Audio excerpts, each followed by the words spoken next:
MBC 뉴스의 광장. 여러분 안녕하십니까, 황혜진입니다. 6월 17일 월요일 뉴스의 광장 시작하겠습니다.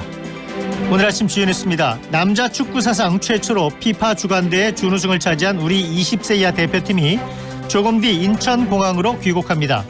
선수단은 낮 12시부터 서울광장에서 열리는 환영식에 참석합니다. 홍콩의 범죄인 인도 법안 완전 철폐와 캐리람 행정장관의 사퇴를 요구하는 200만 홍콩 시민들의 대규모 시위가 어젯밤 늦게까지 계속됐습니다. 인천의 붉은 수돗물 사태가 20일 가까이 계속되고 있는 가운데 주민들이 대규모 항의 집회를 열었습니다. 메이저리그 LA 다저스의 유현진 선수가 오전 8시부터 시카고 컵스와의 홈 경기에 선발 등판해 시즌 10승에 다시 도전합니다. 문재인 대통령은 오늘 신임 검찰총장을 지명합니다. 뉴스의 광장 잠시 뒤 계속됩니다. 질병의 고통을 멀리합니다. 생명의 소중함을 추구합니다. 이름을 알리기보다 품질을 앞세우며 전문 의약품 개발에 땀 흘려온 환인제약. 당신 곁에는 언제나 환인제약이 있습니다. 프리미어리그 2년 연속 챔피언부터 잉글랜드 4관왕까지 맨체스터 시티와 넥센 타이어의 열정은 멈추지 않았다. 넥스트 레벨을 향해 함께 도전할 것이다. 우리는 넥센이다. 맨체스터 시티 오피셜 파트너 넥센 타이어. 타이어 렌탈은 넥스트 레벨. 첫 소식입니다. 남자 축구 사상 최초로 피파 주간대회 준우승을 차지한 우리 20세 이하 대표팀이 잠시 뒤 인천국제공항으로 귀국합니다. 인천공항 입구장에는 새벽부터 많은 팬들과 취재진이 몰려들어서 뜨거운 관심을 보여주고 있습니다. 우리 선수단은 서울 시내 호텔로 이동해 휴식을 취한 뒤 낮 12시부터 서울광장에서 열리는 환영식에 참석합니다. 오늘 환영식에서는 20세 이하 월드컵 우리 선수단 전체 소개와 인터뷰, 포토타임 이벤트 등이 진행됩니다. 행사 이후에는 팬들이 선수들과 잠시 만날 수 있는 시간도 준비되어 있습니다. 한국 축구의 새로운 황금 세대로 떠오른 우리 선수들, 가깝게는 내년 올림픽, 멀게는 카타르 월드컵이 기다리고 있는데요. 얼마나 더 성장한 모습을 보여줄지 벌써부터 기대가 되고 있습니다. 손장훈 기자가 전해드립니다. 이강인을 비롯한 이번 대표팀의 선전은 어느새 1년 앞으로 다가온 도쿄올림픽에 대한 기대를 부쩍 높였습니다. 경기를 하면서 우선 자신감이 조금 많이 붙었고요. 조금 더 서로 높은 자리에서 만났으면 좋겠습니다. 이 선수들을 발판으로 이번 대회 소속팀 일정으로 빠졌던 독일 바이에른 뮌헨의 정우영, 그리고 며칠 전 A매치 데뷔전에서 벤투 감독의 극찬을 받은 백승호까지 가세한다면 지난 2012년 런던 올림픽에서 거뒀던 동메달 이상의 성적도 노려볼 만합니다. 향후 5년 안에 10년 안에 자기 포지션에서의 최고의 자리로 아마 있을 거라고 생각하고, 기회가 된다면 좀 더 큰 무대를 또 충분히 접했으면 좋겠다는 생각이 들고요. 젊은 피들의 활약은 성인 대표팀에도 큰 자극입니다.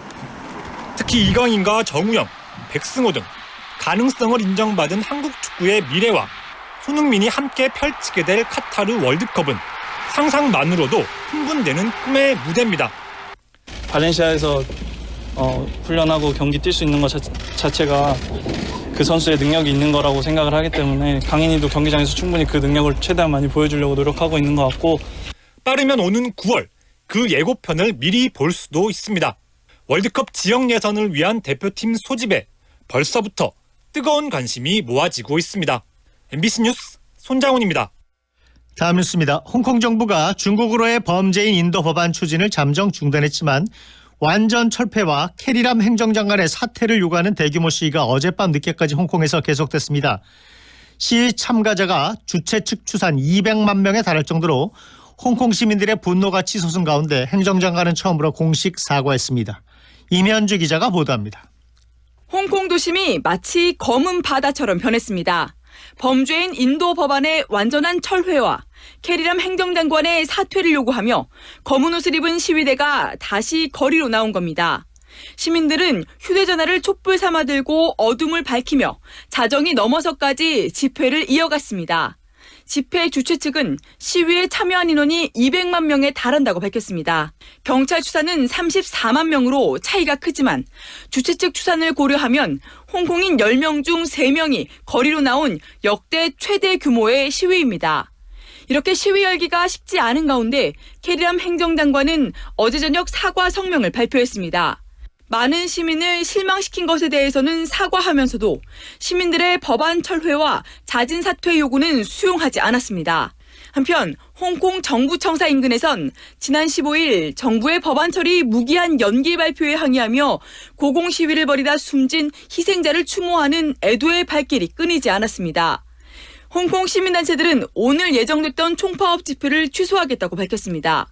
하지만 송환법 완전 철폐에 대한 시민들의 요구가 분명한 만큼 홍콩 내 갈등이 완전히 봉합되는 데는 시간이 필요해 보입니다. MBC 뉴스 임현주입니다. 인천의 붉은 수돗물 사태가 20일 가까이 계속되면서 참다 못한 시민들이 대규모 집회를 열었습니다. 정부는 일단 학교 급식부터 해결하겠다며 특별 교부금 지원 계획을 밝혔고 오늘 인천시장이 기자회견에 나서지만 성난 민심이 가라앉을지 의문입니다. 김세로 기자가 취재했습니다.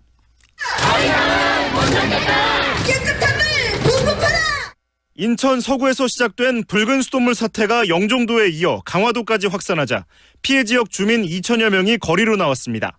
인천시장과 인천상수도사업본부장이 공개 사과하고 보상 대책을 마련하라고 목소리를 높였습니다. 시민들은 특히 수질엔 이상이 없다는 시 당국의 섣부른 설명이 혼란을 가중시켰다고 주장했습니다. 영유아 애들은 그거 갖다 이유식 되먹이고 그랬었거든요. 응급실도 가고 구토에 설사에 장염 걸리고 이랬는데 이걸 어떻게 계속 먹으라고 할 수 있냐. 이번 사태로 빵과 우유 등 대체급식을 하고 있는 학교는 피해 지역 195개 학교의 약 80%인 149곳에 달합니다. 교육부는 급식 중단 사태부터 막겠다며 중앙정부 차원의 대책은커녕 정확한 원인조차 찾아내지 못하는 상황. 박남춘 인천시장은 오늘 기자회견을 열고 이번 사태에 대한 입장과 대책을 밝힐 예정입니다. MBC 뉴스 김세로입니다. 황우혜진 앵커가 진행하는 MBC 뉴스의 광장입니다.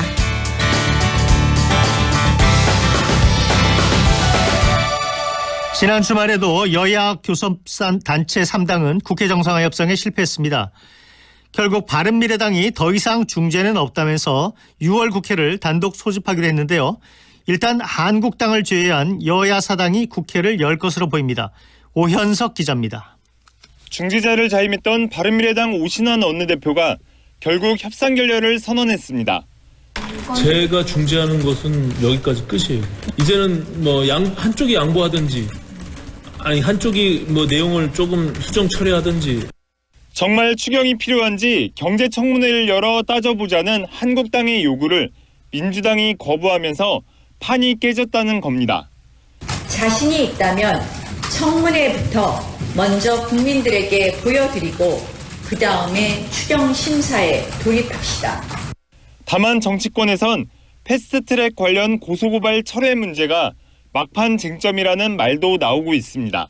협상 마지노선으로 정한 주말까지 합의에 실패하자 바른미래당은 오늘 의원총회를 열고 6월 국회 단독 소집을 준비하기로 했습니다. 국회 정상화를 요구하며 농성까지 벌였던 민주평화당과 정의당도 같은 입장입니다. 사당만이라도 소집 요구서를 같이 제출하자 하는 것을 다시 한번 강조해드리고 싶습니다. 국회 소집에는 국회의원 75명의 동의가 필요해 야3당 의원 48명만으론 불가능합니다. 결국 민주당 의원 일부도 가세해야 하는데 바른미래당이 앞장설 경우 민주당 의원들도 국회 소집에 동의할 가능성이 높다는 분석입니다. MBC 뉴스 오현석입니다. 지난 주말 부산에서 열린 방탄소년단 공연에서 입장을 거부당한 팬 100여 명이 집단으로 항의하는 소동이 벌어졌습니다. 암표 거래를 막으려고 신분하기를 철저히 하는 과정에서 벌어진 일이라고 하는데 공연을 못 본 팬들은 분통을 터뜨리고 있습니다. 박윤수 기자가 보도합니다. 부산 아시아드 보조경기장에서 열린 방탄소년단의 팬미팅 공연. 공연은 이미 시작됐지만 밖에선 BTS 팬들이 철문을 두드리며 항의합니다. 100여 명이 모여들면서 항의는 곧 시위로 이어졌습니다.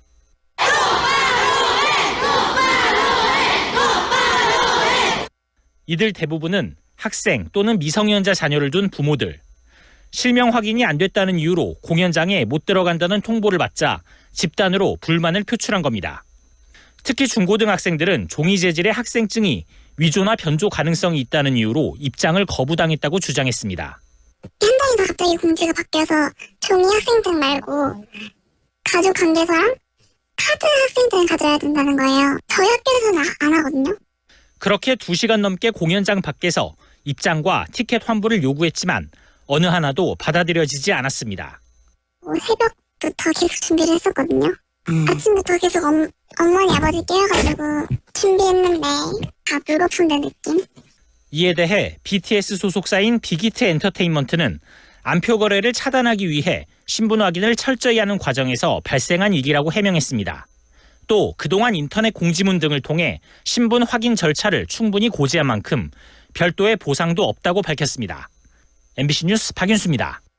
서울시 교육청이 학생들도 일주일에 하루는 마음 편하게 쉴 수 있게 일요일 학원 휴무제를 추진하고 있습니다. 계획은 내년부터 시행하는 건데 사교육 시장에서는 반발이 나오고 있습니다. 전동혁 기자가 취재했습니다. 금요일 오후 주중 학교 수업을 마치고 기숙사에서 짐가방을 챙겨 들고 나오는 영재고 학생들이 승합차에 오릅니다. 차량이 향한 곳은 집이 아니라 대치동 학원가. 금토일 내내 학원 수업을 듣습니다. 대부분 학원 같은 경우에는 토일에 거의 올타임이었죠. 우리나라 학생 절반 이상이 매주 주말마다 학원에 다닌다는 조사 결과도 있습니다. 한 달에 한두 번씩 주말에 학원을 다니는 학생까지 포함하면 80% 가까이 됩니다.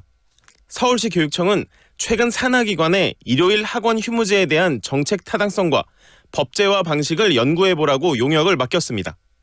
조희연 교육감의 공약이기도 합니다. 학부모 3명 중 2명은 학원 휴일 휴무제의 취지에 공감하는 걸로 나타났습니다. 하지만 당장 영업에 타격을 입을 학원가에선 개인 과외만 성행하는 풍선 효과가 생길 거다. 공부하려는 학생들 학습권을 뺏는다며 반발하고 있습니다.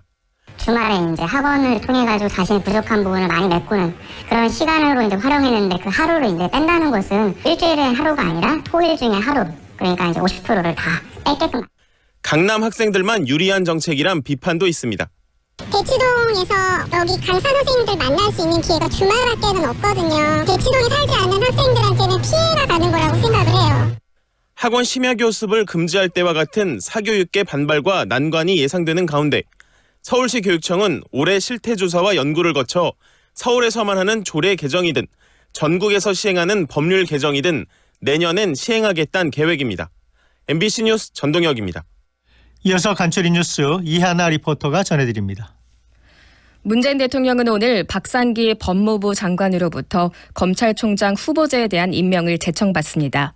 청와대 관계자는 문 대통령이 박 장관의 임명 제청 보고를 받은 후 신임 검찰총장을 지명해 오늘 오후 중 발표할 예정이라고 말했습니다. 앞서 검찰총장 추천위원회는 지난 13일 봉욱 대검찰청 차장검사와 김호수 법무부 차관, 이금노 수원고검장, 윤석열 서울중앙지검장 등을 후보로 추천했습니다. 메이저리그 LA 다저스의 류현진 투수가 잠시 뒤 오전 8시부터 시카고 컵스와의 홈경기에 선발 등판해 시즌 10승과 빅리그 통산 50승에 다시 도전합니다. 지난 11일 LA 에인절스전에서 류현진은 6이닝 6탈삼진 1실점 호투로 승리 투수 요건을 갖춘 뒤 마운드에서 내려왔지만 불펜의 실점으로 시즌 10승을 놓쳤습니다. 류현진은 현재 시즌 9승으로 메이저리그 다승 부문 2위, 평균 자책점은 압도적인 1위에 올라 있습니다. 오늘부터 제2금융권 가계대출에도 총부채 원리금 상환 비율 DSR 규제가 도입됩니다. DSR 규제는 연간 소득과 비교해 모든 대출 원리금 상환액을 억제하는 만큼 이전보다는 대출이 더 어려워질 전망입니다. 다만 주택담보대출 비율이나 총부채 상환 비율 규제와 달리 DSR은 규제 비율을 넘더라도 금융회사들이 자율적으로 대출을 해줄 수 있는 만큼 금융당국은 제2금융권 대출이 급격히 위축되지는 않을 것으로 보고 있습니다. 마이크 폼페이오 미국 국무장관이 오만 해상에서 발생한 유조선 2척 피격 사건과 관련해 이란 책임론을 거듭 제기하면서도 이란과의 전쟁은 원치 않는다는 입장을 밝혔습니다. 폼페이오 장관은 폭스뉴스 선데이에 출연해 이번 유조선 피격 사건의 책임이 이란에 있는 건 틀림없지만 우리는 전쟁을 원하지 않는다고 말했다고 로이터 통신이 보도했습니다. 폼페이오 장관은 그러나 항행의 자유를 강조하며 미국은 이를 달성하기 위해 외교적이 됐든 그 외 다른 것이 됐든 필요한 모든 조치를 분명히 취해 나갈 것이라고 여운을 남겼습니다. 이번 유조선 피격 사건과 관련해 미국은 이란의 소행으로 지목했고 이란은 이를 강력 부인하며 미국의 중앙정보국 CIA와 이스라엘 모사드를 배후로 거론하는 등 긴장이 고조돼 왔습니다. 이달 말 주요 20개국 정상회의가 열릴 예정인 일본 오사카에서 괴한이 경찰관을 흉기로 찌른 뒤 권총을 빼앗아 도주하는 사건이 발생해 경찰이 비상에 걸렸습니다. 교도통신 등에 따르면 오늘 오전 5시 40분쯤 오사카부 스이타시 한 파출소 인근에 26살 경찰관이 실탄 5발이 장전된 권총을 도난당하고 피를 흘린 채 쓰러져 있었습니다. 당시 파출소에는 경찰관 3명이 근무 중이었지만 관내에 빈집털이 피해 신고가 들어와 2명은 출동한 상태였는데 이것도 허위 신고였습니다. 경찰은 사건 발생 1시간 전 파출소 주변을 돌아다니는 모습이 CCTV에 찍힌 30대 추정 남성이 이번 사건과 관련이 있을 가능성이 크다고 보고 영상을 공개했습니다. 이번 사건은 오는 28일과 29일 열리는 G20 정상회의를 앞두고 많은 경찰관이 투입돼 경계 경비를 최고 수준으로 강화한 시점에 발생해 충격을 주고 있습니다. 김정은 북한 국무위원장에 살해된 이복형 김정남이 미국 CIA 정보원이었다는 일부 언론 보도에 대해 마이크 폼페이오 미국 국무장관이 정보 사안에 대해서는 언급하지 않겠다고 밝혔습니다. 오늘은 남해상에 위치한 고기압의 영향으로 전국에 가끔 구름만 많다가 오후부터 맑아지겠습니다. 낮 최고 기온은 전국이 22도에서 29도로 어제보다 높겠고 미세먼지 농도는 모든 지역에서 좋음에서 보통 수준을 나타내겠습니다. 바다의 물결은 풍랑특보가 발효된 동해상에서 최고 4m로 매우 높게 일 것으로 예상됩니다. 서울 지방 현재 기온은 18도입니다.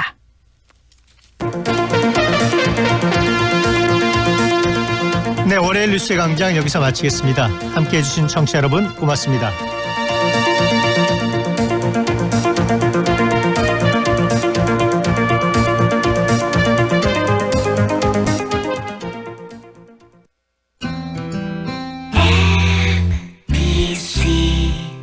점토벽돌, 친환경, 수질정화, 건축외장재 분야 전문기업 세라코, 광주 전남 유일의 점토벽돌 제조회사 세라코, 창조와 혁신을 선도하는 명문기업 세라코가 건축 분야의 새로운 패러다임을 제시합니다.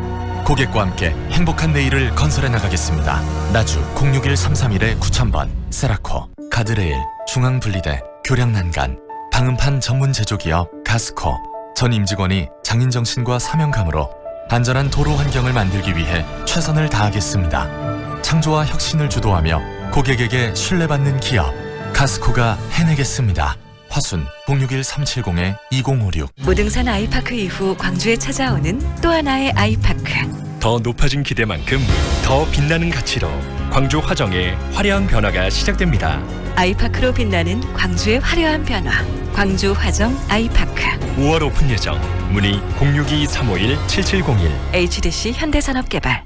상무와 수완이 가까운 프리미엄의 중심. 무진로 진아리체 리버뷰가 옵니다. 무등산 영산간 특급 조망. 원스톱 중심 생활을 누리는 명품 중대형. 무진로 진아리체 리버뷰. 6월 오픈 예정. 062-223-0002. 진아건설. 2019년 여름방학 글로벌 인재양성 프로젝트 MBC 자녀안심 글로벌 캠프. 우리 아이들의 영어 자신감과 꿈을 찾아주는 재미있는 영어 캠프. 해외 8개국에서 진행되는 14가지 다양한 글로벌 프로그램. 신청 및 문의는 1644-2676번입니다. 지금 시각은 7시 20분입니다.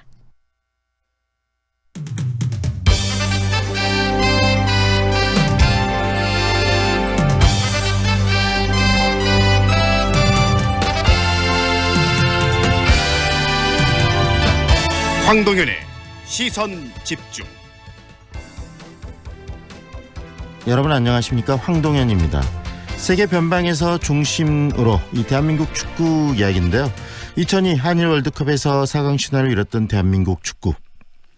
하지만 이후 세계의 높은 벽을 제대로 넘지 못하면서 반짝 축구라는 그런 오명까지 얻었습니다. 이번 20세 이하 세계 축구 월드컵에서 준우승이라는 쾌거를 거두었는데요. 특히 홈 어드밴티지 없이 유럽 축구의 중심인 폴란드에서 거둔 성과라 더욱 빛이 납니다. 그러나 넘어야 할 산들은 많습니다. 소수 엘리트 중심의 한국 축구가 갖는 이 한계들을 끊임없이 이야기되는 그런 부분들, 그 부분들을 지금 넘어야 된다는 이야기인데요.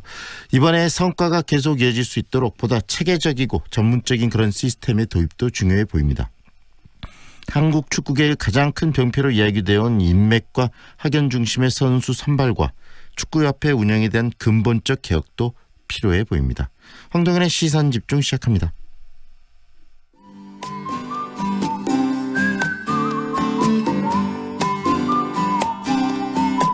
오늘도 초여름 더위를 보이겠습니다.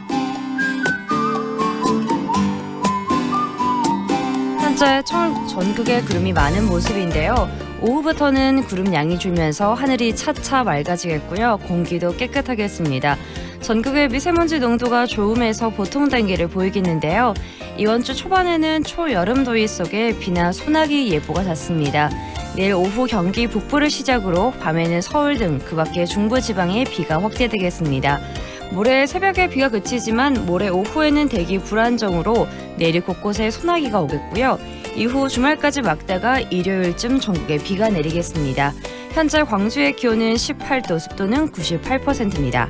지금까지 좋은 아침 좋은 일자리 광주 전문 취업 어플 사랑방자 협찬 날씨 정보의 한아름이었습니다.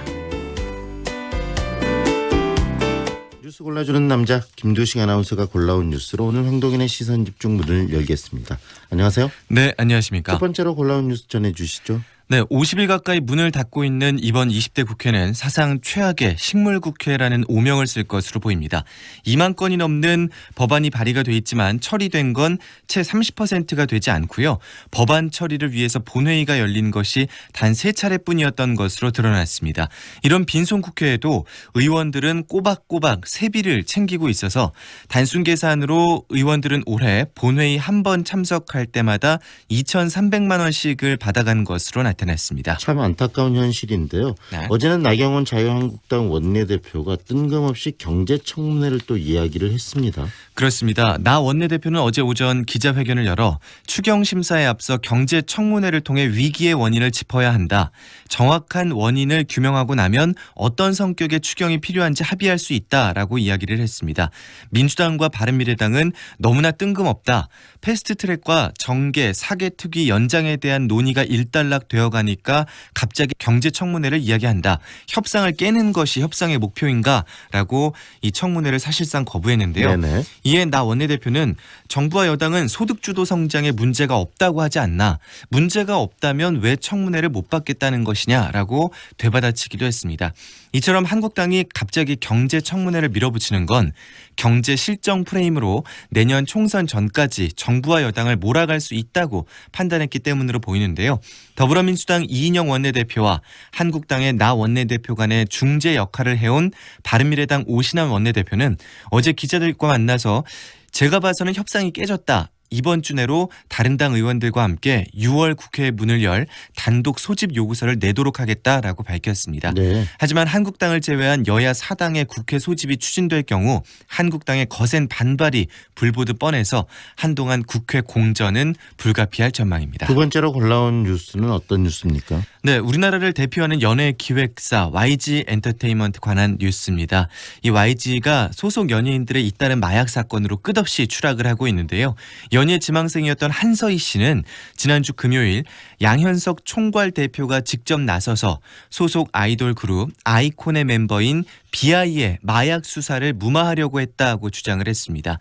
같은 날 양현석 총괄 프로듀서와 그의 동생 양민석 대표이사는 각각 직을 내려오면서 진화에 나섰지만 YG 소속 연예인들의 방송 출연 금지를 요청하는 청와대 국민청원이 등장하고 경찰도 수사를 천명하는 등 후폭풍이 시작되고 있습니다. 네, 소속 연예인들의 일탈과 또 범죄 행위가 반복되는 건 단순한 개인의 잘못이 아니라 기획사 차원의 문제를 좀 봐야 하지 않나라는 시각들이 있더라고요. 맞습니다. YG는 유독 마약 사건들이 집중이 되고 있는데요. 그룹 2NE1의 멤버였던 박봄, 빅뱅의 지드래곤과 탑, 스타일리스트, 프로듀서들이 마약 관련 유죄 판결을 받고 논란을 겪었습니다. 승리의 경우는 또 많은 분들 아시다시피 버닝썬 사태에 연루가 돼 있죠. 이런 계속되는 일탈에는 YG의 내부 분위기가 원인이라는 분석입니다. 업계 관계자는 YG는 아이돌들의 클럽 출입, 흡연, 음주 등에 너그럽다며 처음에는 아티스트로서 자유롭게 사고하고 여러 가지를 경험해봐라 라는 뜻이었지만 점차 도를 넘은 것으로 보인다고 말했습니다. 또 핵심적인 문제는 이번 BI 수사 무마 의혹에서 보듯 범죄를 저질러도 처벌받지 않도록 보호해주는 그 관행이라는 지적인데요. YG 소속 연예인들은 그간 수사를 받아도 일반인들에 비해 솜방망이 처분에 그친 경우가 많았습니다. 이 때문에 소속 연예인들은 걸려도 회사가 막아준다라고 여기고 있다고 합니다. 하지만 이번에는 양 전 프로듀서가 직접 경찰 수사를 무마시켰다는 구체적인 증언이 나왔고요. 경찰은 YG 전담 수사팀까지 꾸리면서 예전과는 다른 양상으로 펼쳐질 것으로 보이는데요. 소속 연예인들이 말하는 YG 불패 신화가 이번에도 계속될지 지켜봐야 할 것으로 보입니다. 김두식 아나운서가 오늘 골라온 세 번째 뉴스는 어떤 뉴스입니까? 네, 울릉도에 하늘길이 열리게 됐다는 소식입니다. 현재 울릉도에 가려면 경북 포항이나 울진 등으로 이동한 뒤 배를 3시간 넘게 타야 되는데요. 2025년에는 울릉도에 공항이 완공돼서 날씨나 배멀미 걱정 없이 서울에서 1시간 정도면 갈 수 있게 됐습니다. 활주로의 길이는 1.2km, 폭은 30m고요. 50인 이하의 항공기가 최대 6대까지 머물 수 있는 규모로 15분에 한 대씩 그 항공기들이 이륙하고 착륙할 수 있습니다.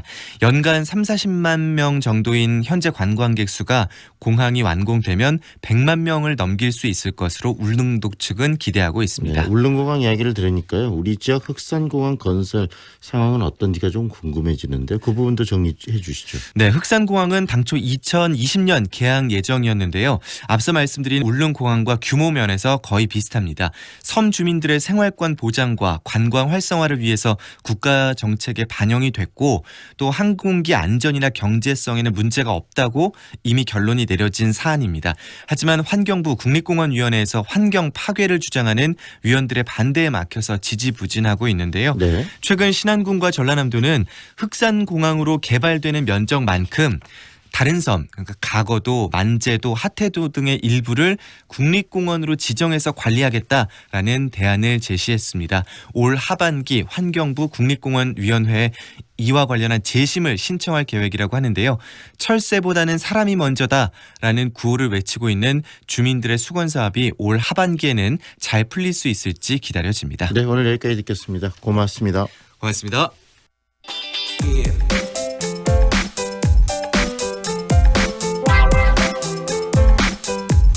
지난 2017년부터 시작된 광주 청년 일경험 드림 사업.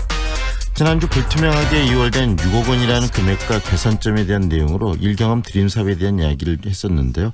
오늘은 참여자치 21이 추가로 제기한 특정 홍보업체에 대한 일감 몰아주기 의혹에 대해서 장초롱 리포터를 통해서 들어보겠습니다. 어서 오십시오. 네, 안녕하세요.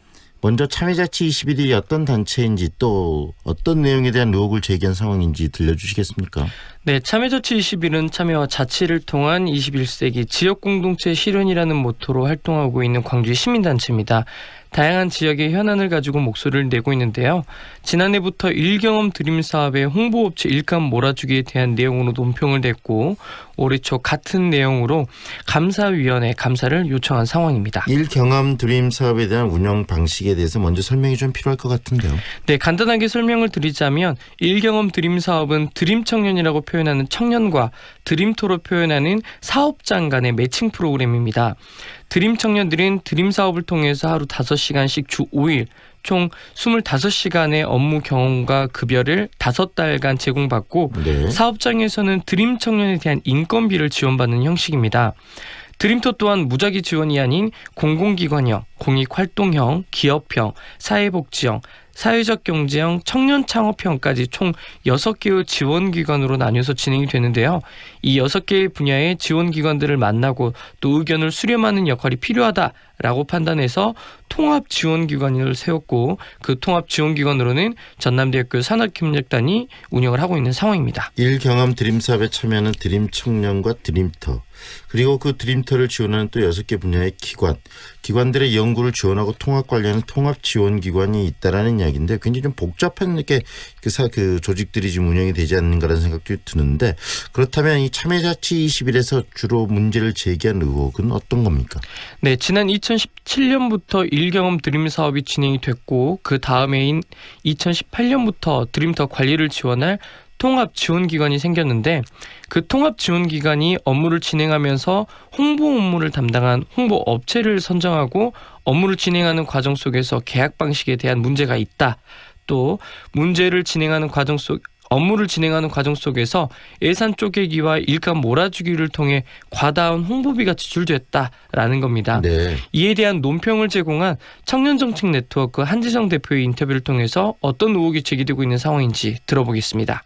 광주시가 1경험 드림 사업 외에도 광주시가 대표적으로 내놓았던 청년 정책의 대부분의 사업들을 한 홍보업체에게 일감을 몰아주거나 쪼개기 사업 형태로 불공정 계약을 했던 사례들이 계속 반복돼 왔습니다. 홍보업체는 기존의 일삼통장, 주거사업, 그리고 드림사업, 드림수당 등과 같은 대규모 사업에 홍보를 담당하면서 사업비를 받아갔던 업체이기도 합니다. 근데 이 업체와 계약을 할 때 보통은 용역사업을 통해서 입찰을 진행을 하고 그걸 통해서 계약을 하게 되는데 이런 부분들이 무시되고 또 한 업체에게 일감을 몰아주기 위해서 계약들이 쪼개기 형태로 진행된 경우들이 있습니다. 그래서 이런 부분들이 앞으로 계속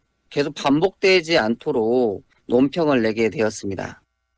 하나하나 이야기를 좀 해봤으면 좋겠는데 홍보업체와의 계약 방식에 대해 이야기가 지금 나왔는데 이것은 어떤 내용인가요? 네, 지난 2018년 3월 1경험 드림 사업의 통합지원기관 민간위탁 심사 시 전남대학교 산업협력단인 특정 홍보업체와 컨소시엄을 맺었다는 이유로 위탁심사장이 공동으로 참여했다라는 게 참여자치 21의 의견입니다. 네. 당시 상황에 대해서 광주광역 청년정책관은 컨소시엄을 맺었기 때문에 문제가 되지 않는다라는 답변을 했는데 확인한 결과 실제 컨소시엄은 없었고 증빙 서류나 합당한 절차를 거치지 않은 상황이었습니다. 그렇다면 문제가 되는 것은 구체적으로 어떤 건가요? 통합지원기관인 전남대학교 산업협력단 백경호 박사는 민간 위탁 사업의 첫 시작부터 프로젝트 팀을 구성해서 함께한 방식이 일종의 컨소시엄과 같은 방식이다라고 표현했지 컨소시엄의 방식은 아니다라는 의견인데요. 인터뷰를 통해서 당시 홍보업체와의 계약 진행 과정에 대해서 한번 들어보시죠. 광주광역시에서 광주 청년드림 통합지원기관을 민간위탁해줄 사업자를 찾고 있었어요. 그래서 그 공고문이 나왔고 그 공고문에 자료 구축, 공동교육 및 드림 만남의 날 기획 운영 쭉 있었고 마지막에 사업 홍보가 명확히 이제 명시돼 있었죠. 그래서 이제 저희가 민간위탁을 받기 위해서 들어가기 위해서 이제 여러 가지 것들 조직을 구성을 했고 그 중에 이제 홍보가 있었고요. 그 홍보와 관련돼서는 저희가 심사를 받을 때 애초에 같이 들어갔었어요. 그래서 거기에서 우리 이 연구 사업은 이렇게 할 거고 홍보 사업은 이렇게 할 거다. 그래서 거기에 대해서 예산은 이 정도 투입이 될 예정이다. 투입을 할 수 있다라고 해서 이제 심사위원들에게 심사를 받고 적격 판정을 받아서 사업과 예산 운영을 했던 거죠. 네, 백경호 박사의 인터뷰 내용은 당시 민간위탁 조례에 따라 심사에서 심사를 받고 또 적격 판정을 받았기 때문에 그에 따른 사업 수행을 진행한 것이다 라는 거고요. 참여자치 21에서는 청년정책과에서 컨소시엄으로 함께한 업체가 같이 진행한 거기 때문에 문제가 없다라는 말인 건데 컨소시엄에 대한 자료가 없다. 적절한 근거가 없는 상태에서 홍보비를 지출한 상황이다라는 의견인 겁니다. 진행된 홍보비는 얼마 정도죠? 처음 통합지원기관의 홍보비용으로 지출된 금액이 8천만 원, 인건비로 지출된 금액이 2천만 원이었습니다. 그 국가 지원 사업으로 인해서 4천만 원이 추가로 지급돼서 총 1억 4천만 원의 홍보비가 해당 홍보업체에 지급된 겁니다. 네, 그렇다면 두 번째로 의혹이 지금 제기된 예산 쪼개기 그리고 일감 몰아주기는 어떤 내용인가요?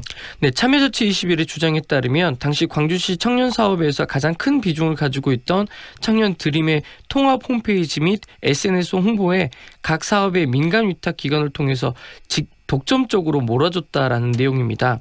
당시 청년 드림 사업 안에는 교통수당 사업, 그리고 일경험 드림 사업, 주거 도와드림 사업, 청년 13통장까지 4개의 사업이 묶여 있었는데요. 만일 광주시 청년정책과와 위탁기관이 이에 대한 홍보가 필요하다라고 판단했을 시에는 한 업체에게 계약을 맺게 할 게 아니라 공정한 입찰 경쟁을 통해서 업체를 선정해야 됐을 건데 네. 그런 입찰 경쟁이 아닌 일방적인 일감 몰아주기에 대한 홍보 업체 선정 방식이었다라는 주장인 겁니다. 네, 입찰이 아니고 한 업체를 지정해서 그 업체에게 일감을 줬다 이야기라는 말씀 아니겠습니까? 네, 맞습니다. 그 부분에 대해서 통합지원기관에서의 생각, 의견은 어떻습니까?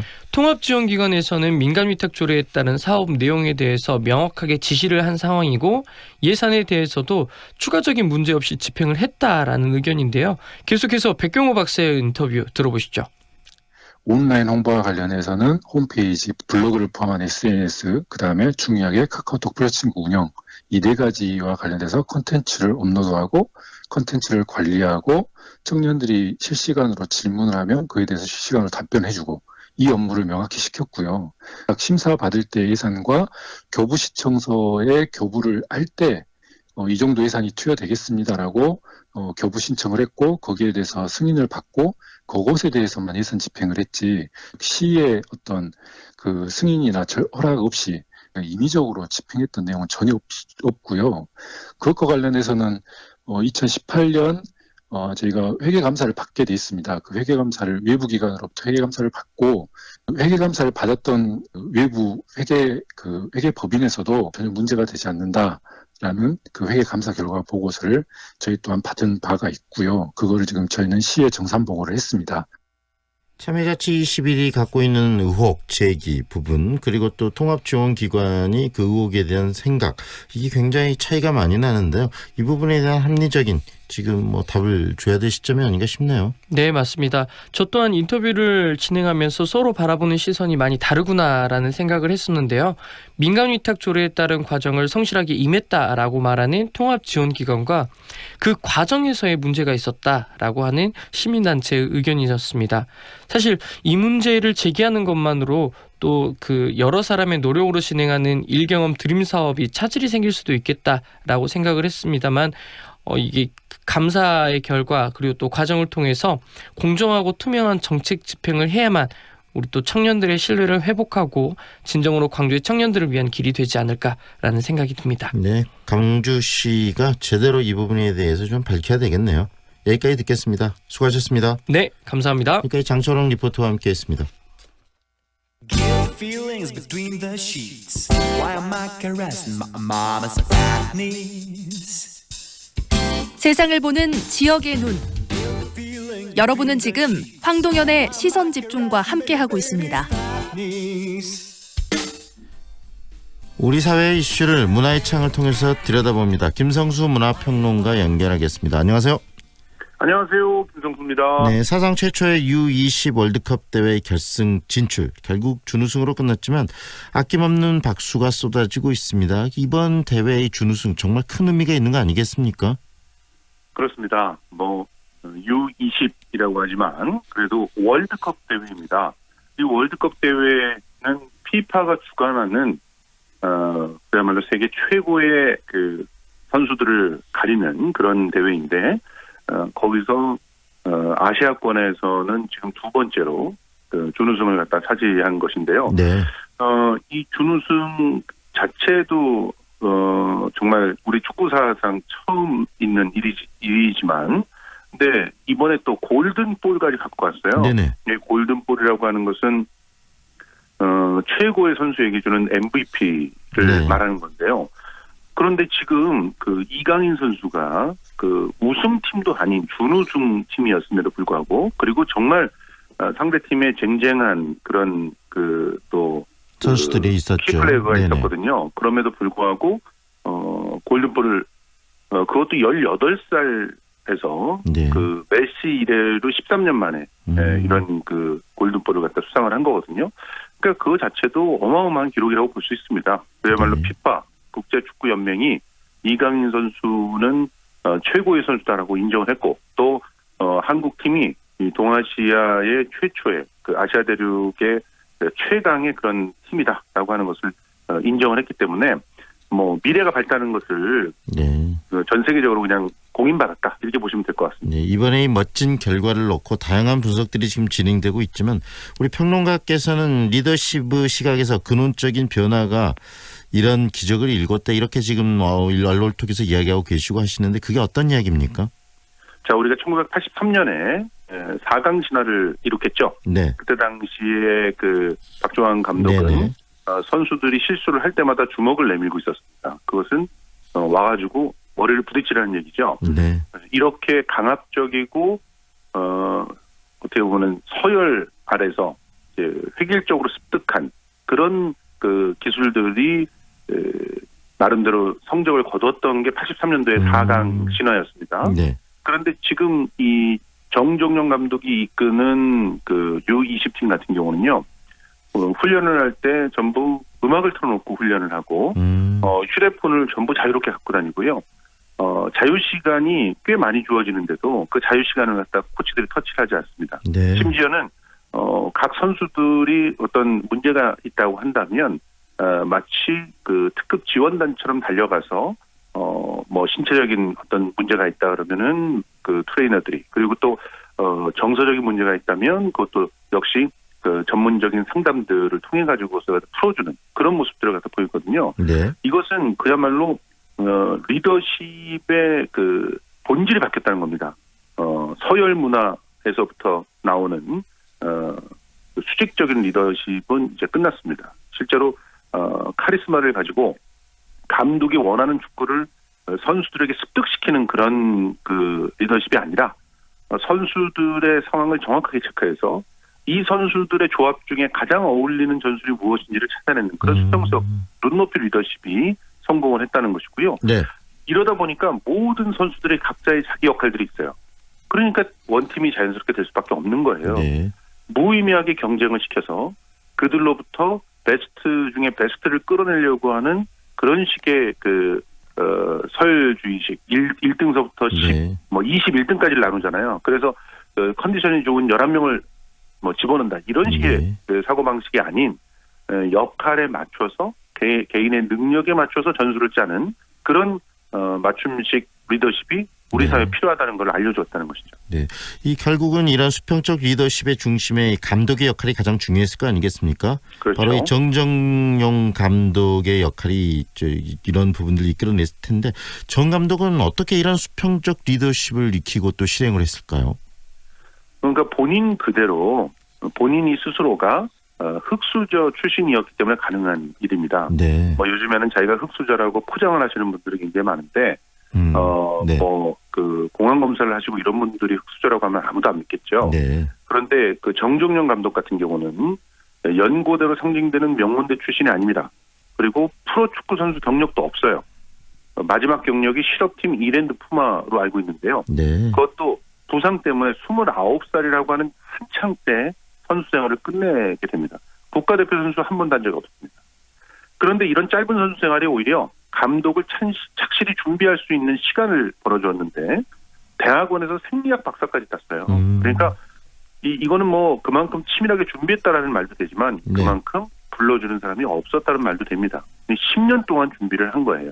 그리고 2006년에 처음 지도자로 데뷔를 하는데 그게 용인에 있는 중학교 팀에서 지도자를 시작을 하는데 그때 대한축구협회가 보면서 아, 저 사람 재주가 있네 이러면서 유소년 성수 육성을 육성의 육성군으로 이렇게 뽑아서 그때부터 주로 낮은 연령대 대표팀을 계속 지도를 했어요. 네. 그런데 주로 코치로 자리를 맡겼고 제대로 된 그 지휘봉을 주지를 않았습니다. 항상 어느 팀이 성적이 부진해서 감독이 교체되고 하면 네네. 잠깐 대행 감독, 임시 감독 이렇게 맡겼었죠. 네. 그럼에도 불구하고 거기서 최선의 성적들을 내서 이번에 기회가 최초로 온 겁니다. 근데 이런 상황 속에서 정재훈 감독은 어디에나 불러주는 데 가서 그 불러주는 곳에 그 최적의 그런 상황들을 만들어야 됐거든요. 네네. 그러다 보니까 자연스럽게 선수들을 지켜보게 되고 선수들의 능력에 맞는 전술을 구사해야 된다는 사실을 깨달은 것이고 무엇보다도 선수들이 뛴다. 내가 뛰는 게 아니다. 네. 이 사실을 깨달았다는 것이죠. 그래서 선수들이 어떻게 하면 최적의 신체적, 정신적 상태로 올라갈 수 있을 것인가를 고민했고 그러기 위해서는 경쟁이 아니다. 네. 이것은 우리가 착실히 과정을 즐기면서 준비해서 또 거기서 최고의 추억을 쌓고 오는 것이다라는 철학의 변화를 가져오겠고요. 네. 바로 이런 부분들이 우리 선수들이 부담 없이 선수 이 시합 자체를 즐길 수 있게 만들었던 힘이 되지 않았나 생각합니다. 방금 말씀하신 것처럼 선수들이 시합에 주눅드는 게 아니고 그리고 성과에 주눅드는 게 아니고 게임을 즐기는 듯한 모습을 보면서 다 같이 국민들도 함께 즐거워했던 거 아니겠습니까? 그렇죠. 그리고 그 중심에 또 이강인 선수의 또 이 수평적 리더십도 굉장히 중요한 역할을 했을 것 같아요. 이강인 선수의 활약은 그 이전의 철학 속에서 이 서열 문화 속에서는 나올 수 없는 활약입니다. 왜냐하면은 이 팀의 막내거든요. 네. 그런데 막내가 형 같이 군다고 해서 막내 형이라는 별명을 붙여줬잖아요. 그 형같이 굴 수 있다는 것은 무언가 자기 생각을 거침없이 얘기할 뿐만 아니라 전술에 있어서 그것을 실시하는 중심에 선다는 건데 예전에 서열 문화에서는 이렇게 했다가는 난리 났습니다. 하극상이니 뭐니 이런 얘기들이 나왔죠. 네. 그런데 이강인은 그런 그 자기의 역할들을 최선을 다해서 수행했을 뿐만 아니라 동시에 실력으로도 인정받았고요. 그리고 이렇게 깊이 있는 그 교감들을 갖다 보니까 가령 뭐 이진솔 선수의 그 기적과 같은 동점골 같은 네네. 경우도 이진솔 선수가 편안하게 그렇게 부탁하는 거예요. 나 이렇게 짧게 들어갈 테니까 머리에 맞춰줘. 네. 이렇게 부탁을 하고 상태를 보고 그것이 가장 좋다고 생각하니까 그 머리에 맞춰주는 것이고 최준 선수의 그 골 같은 경우도 결승골이었죠. 네. 그 골도 역시 식사를 하면서 이야기를 하다가 그 서로가 그런 그 전술들을 작전, 전술. 구사하기로 네네. 약속을 했다는 것이죠. 네. 이런 소통들, 수평적 소통들을 가능하게 했던 것은 개개인들의 컨텐츠도 굉장히 중요하지만 서로가 서로를 그야말로 동료로 신뢰할 수 있는 분위기가 가장 중요하다는 것을 이강인 선수의 골든볼이 또한 보여줬습니다. 혼자서 이뤄낸 골든볼이 아니거든요. 결국은 이 대한민국 축구가 지속적으로 이렇게 좋은 성과를 내기 위해서는 학벌을 따지고 또 라인을 따지고 인지도를 따지고 또 이 정신력으로 축구를 하는 이런 낡은 습관을 좀 극복하는 게 필요하겠네요. 그러니까 어떤 면에서는 축구협회 내에서의 일정한 꼰대들이 좀 이제는 사라져야 되는 시대가 왔다. 이 수평적 리더십의 힘을 보면서 사실 우리 사회 전체가 배워야 된다는 생각이 들었거든요. 일단 우리 교육들을 보세요. 교육들을 보면은 끊임없이 초등학교 때부터 경쟁을 갖다 시켜서 그 경쟁에서 낙오한 사람을 패배자로 규정을 하는 그런 사회. 그 사회에서 수많은 그 어린이들이 경쟁에서 낙오됐다는 것 때문에 좌절과 절망 속에 살아가지 않습니까? 기업들도 마찬가지입니다. 그 기업들도 수많은 경쟁 속에서 가진 자만이 승리할 수밖에 없는 그런 구조를 만들어 놓고 그 구조에 복속을 시키니까 오히려 창의적인 기업들이 나오지 못하는 거 아닌가.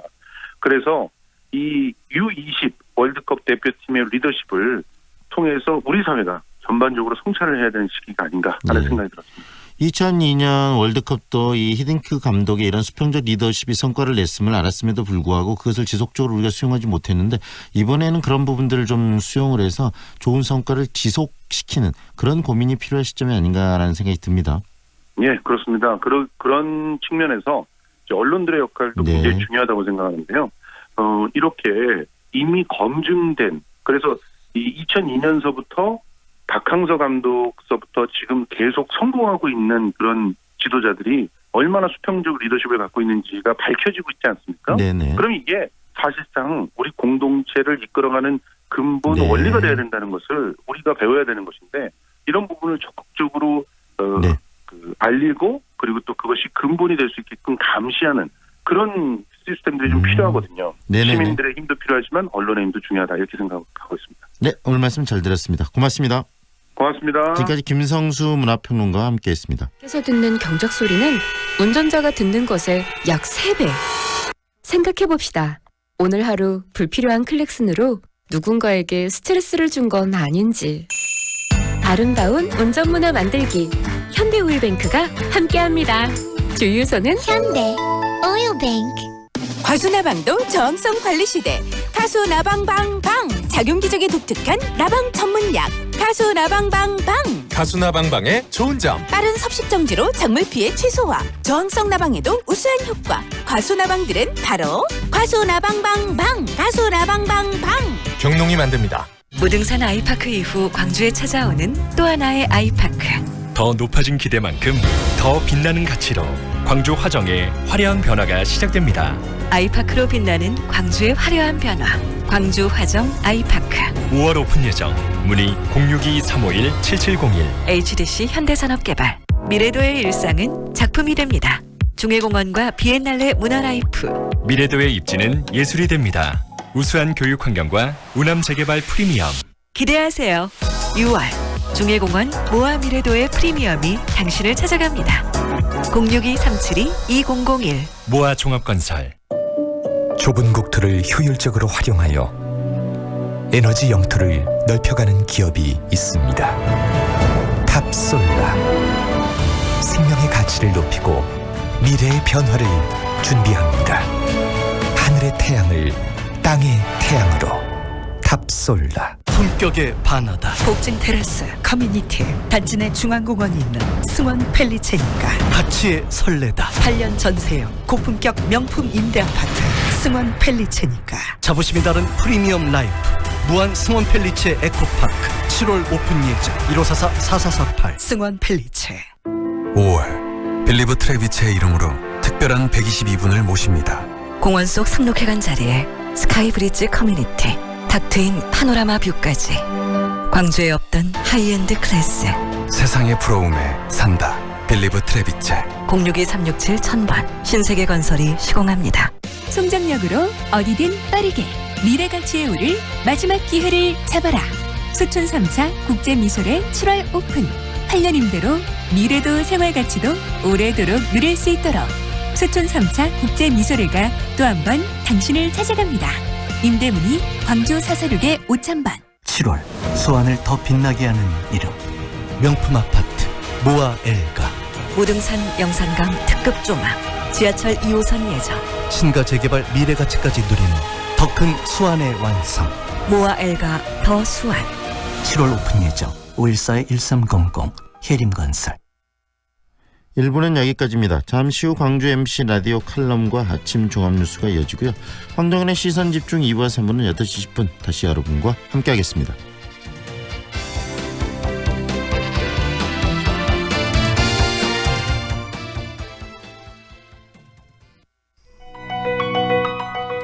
광주 MBC 라디오 칼럼. 라디오 칼럼은 여러 전문가들의 의견을 통해 한국 사회의 방향과 광주 전남의 미래 비전을 찾는 시간입니다.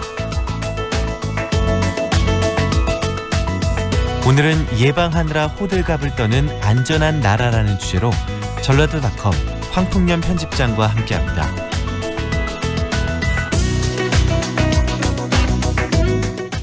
얼마 전 한빛 원전 1호기에서 큰 사고가 날 뻔했다는 보도가 있었습니다. 체르노빌 참사처럼 방사능이 유출되면서 대형 인명피해가 발생하는 어마어마한 재앙이 될 수도 있었다고 합니다. 생각할수록 머리털이 솟고 온몸에 소름이 돋는 공포가 느껴지더군요.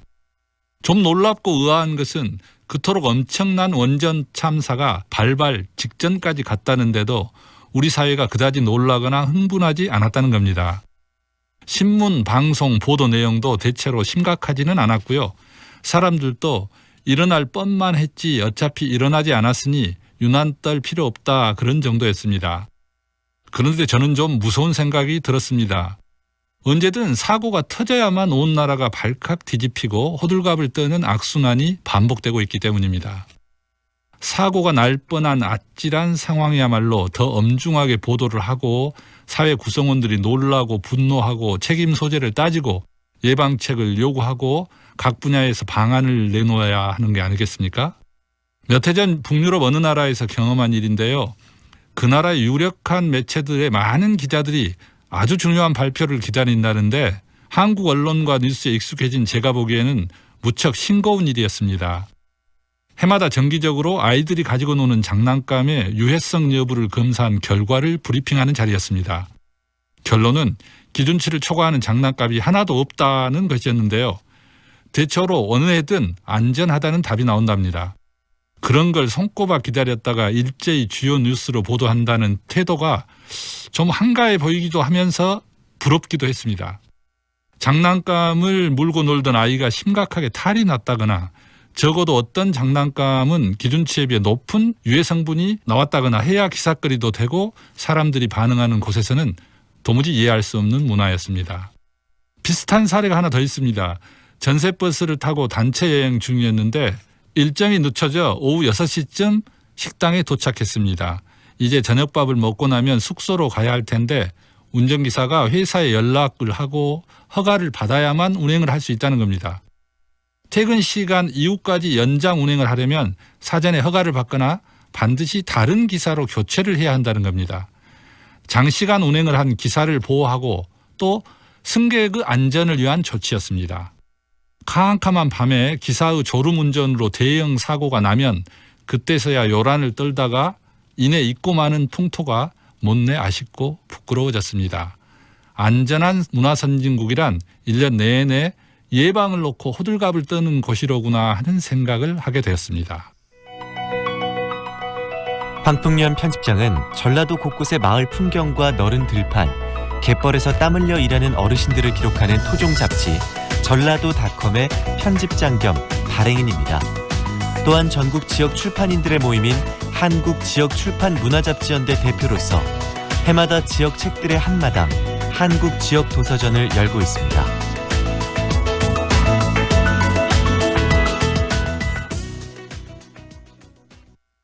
지금 시각은 7시 57분입니다. 서민 전용 대출 햇살런. 창업자금 최고 5천만 원, 운영자금 최고 2천만 원, 승계자금 최고 1,000만 원. 신용등급 6에서 10등급 자영업자, 근로자 또는 저소득 기초생활수급자까지. 서민 전문 대출 햇살런도 광주 문화신협에서. 광주 266-4150. 장군! 경사들이 힘을 쓰지 못하옵니다. 큰일 났구나. 신선하고 믿을 수 있는 고기를 어디서 구한단 말이냐? 참고기간이 있지 않습니까? 그 유명한 고기 전문 체인점 참고기간. 맞다, 참고기간. 어서 다녀오너라. 장군! 경사들은 다 나가 싸우는데 어찌? 가만히 있거라. 이 고기가 너무 맛있지 않느냐? 참고기간. 차 밖에서 듣는 경적 소리는 운전자가 듣는 것의 약 3배. 생각해봅시다. 오늘 하루 불필요한 클렉슨으로 누군가에게 스트레스를 준 건 아닌지. 아름다운 운전문화 만들기 현대오일뱅크가 함께합니다. 주유소는 현대 오일뱅크. 자, 따라해보세요. 이카운트 ERP 4만원 회계관리, 이카운트 ERP 4만원 재고관리, 이카운트 ERP 4만원 생산관리. 사업 성공 함께해요. 이카운트 ERP의 모든 기능을 월 4만원에 드립니다. 이카운트. 가입비 부가세 별도. 남도의 햇살과 시원한 바람, 거친 물살, 무한한 에너지를 품은 전남이 대한민국 에너지 신산업 수도로 도약합니다. 지역 주민과 도민발전소를 만들고 청정에너지로 환경과 경제를 생각합니다. 한전공대와 에너지 관련 기업이 들어설 빛가람 혁신도시는 세계적인 에너지 신산업 특화 클러스터로 만들어갈 것입니다. 대한민국을 넘어서 세계적인 에너지 메카로 성장하는 전남. 전남이 대한민국의 미래 경쟁력을 높이겠습니다. 광주 MBC 캠페인 에너지 신산업 수도 전남. 이 캠페인은 전라남도가 함께합니다.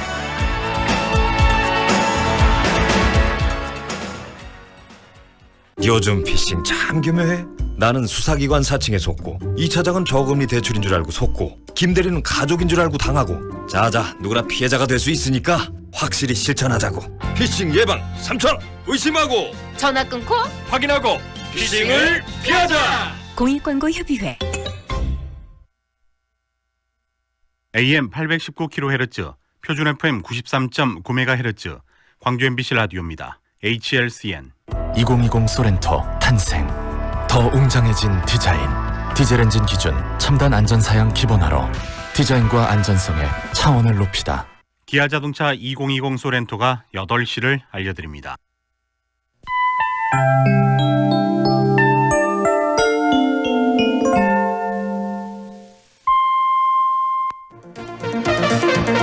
광주 MBC 아침 종합 뉴스.